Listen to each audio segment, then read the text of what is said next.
हा व्याख्यान देण्याचा मेळावा नाही. ते मी काय त्या बांगुडे पाटील किंवा तो अमोल कोल्हे किंवा तो बाबा पुरंदरे सारखा मी भाडखाऊही नाही. माझ्या तुमच्याकडून अपेक्षा आहेत. विचार पटल्यानंतर तुम्ही बाहेर काय थैथयाट करता हे बघण्यासाठी समजून घेण्यासाठी हा कार्यक्रम. म्हणून जे काय आपल्या समोर स्पष्ट मांडणार आहे, लप्पाछुपे करणारे मराठे नसतात.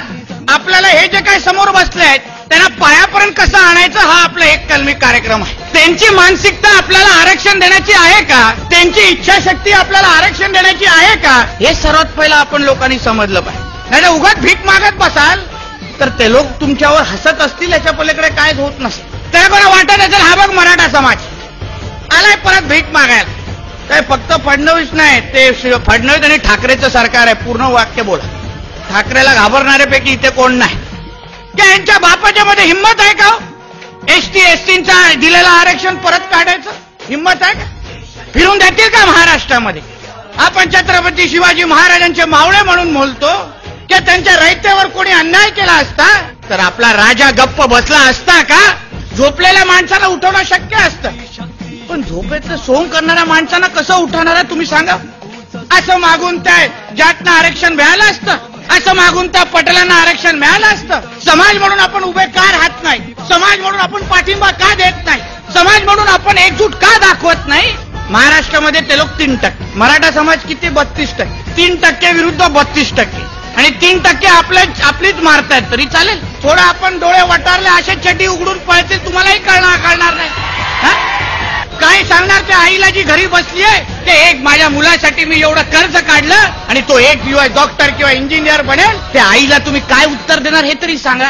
अरे हे काय चाललंय, कशाला चाललंय, तू करशील तो तुझ्या घरात घुसून तुझा मारीन, ही जोपर्यंत आपण मानसिकता तयार करत नाही तोपर्यंत मराठा समाजाला आरक्षण मिळूच शकत नाही. हे मी या व्यासपीठाच्या माध्यमातून सांगतो. ते आमचे शिवशाहीर होते त्यांनी त्यांच्या शैलीमध्ये त्या बाबा पुरंदरेची इज्जत काढली ना. मी त्या दिवशी औरंगाबादला त्याच्यावर टीका केली. आमच्या महाराजांबद्दल जे लिहिलं तो हलकट घरी बसून श्वास घेतोय. मी तेव्हा तेच बोलतो, माणूस आज ही महाराष्ट्रामध्ये जिवंत कसा आहे हेच मला आश्चर्य वाटतो. एकाने विचारलं की बाबा तावडे समितीचं काय झालं 2 वर्ष, पण त्या 2 वर्षाच्या बैठकामध्ये त्या तावडेने नेमकं काय उपटलं हे आम्हाला अजूनपर्यंत कळलं नाही. हो, लवकरात लवकर मराठा समाजाला आम्ही आरक्षण देणार आणि आरक्षण मिळवून देणार. मला तारीख काय नाही, ते अच्छे दिन सारखे तारीख बिरीख काय विषय नाही.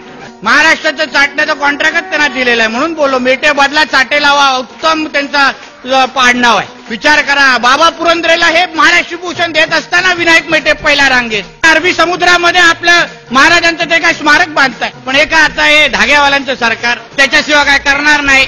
म्हणून एक दिवस मीच त्यांना हातात देऊन साहेब 500 रुपये द्या, याच्यात मुहूर्त लवकर काढा ना. ह्यांचा जो बाप बसलेत वरती RSS वाले, ते हाफ चड्डीवाले, ते देणार आहे ना आरक्षण द्यायला. RSSच्या संविधानामध्ये आरक्षण हा विषयच नाही, हे तुम्ही पहिले समजून घ्या.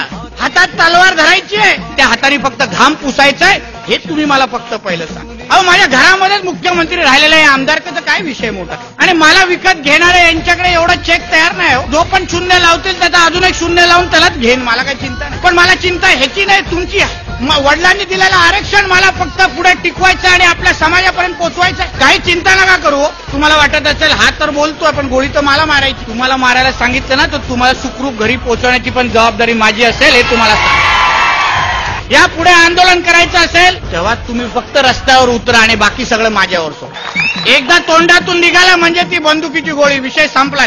घाबरण्याचे दिवस गेले, आता आपण दरारा दाखवायचा महाराष्ट्रामध्ये. 5 दिवस रात्र महाराष्ट्र पेटवला, सगळीकडे सगळे रस्ते जाम, ट्रेन बंद, सगळं काय आपण केलं. कोणीही आपल्याला थांबवू शकत नाही, हेही मी तुम्हाला सांग. आमच्या महाराजांनी शिकवलंय, युक्ती तिथे युक्ती आणि शक्ती तिथे शक्ती वापरायची. आरक्षणात एक उत्तर आहे ज्याच्यामुळे आपण उभं राहू शकतो. आरक्षणात एक उत्तर आहे ज्याच्यामुळे आपला समाज पुढे जाऊ शकतो. पण पुढे जाण्यासाठी तुम्ही आज काय करता ते सर्वात महत्वाचं. जेवढा आमच्या महेश सावंतनी तुमच्यासाठी दिवस रात्र जो मेहनत केला, अहो आमचा हा कार्यकर्ता 2-3 महिने सलग शेतांमध्ये झोपत होता, तिकडे मिळेल ते जेवत होता. त्याच्या मेहनतीला अगर तुम्हाला चीज मिळवायचं असेल तर खऱ्या अर्थाने तुम्हाला खांद्याला खांदा लावून काम करायला लागेल. सगळं काही जे सांगितलंय ते तुमच्यासाठी सांगितलं, जे काय अंगावर घेतोय ते तुमच्यासाठी घेतोय. 353 या साध्या केसवर मला 5-6 दिवस मुद्दावून आतमध्ये ठेवलं, पण ठीक आहे, काही चिंता नाही आपल्याला. काय परत बाहेर येऊन परत छत्रपती, आमचं काय. आणि हे काय कायमस्वरूपी थोडी राहणार आहे. 2019ला आहे आम्ही पण परत, तेव्हा बघू काय करायचंय. या तर राणे साहेब मुख्यमंत्री असतील, त्या तर तुमचा नितेश राणे मंत्री तरी असेल, तेव्हा पाहून घेऊ त्याला. जे काय महेश सावंत त्यांचे सगळेच सहकारी दिवस रात्र मेहनत केली. पण हा प्रवास आता सुरू झालाय आणि ह्या प्रवासाला पुढे जात असताना एक दुसरा प्रेम, विश्वास आणि एक दुसऱ्याची ताकद वाढवण्याचं काम आपण सगळ्या जणांनी करावं, एवढंच अपेक्षा आपल्याकडून व्यक्त करतो. हर हर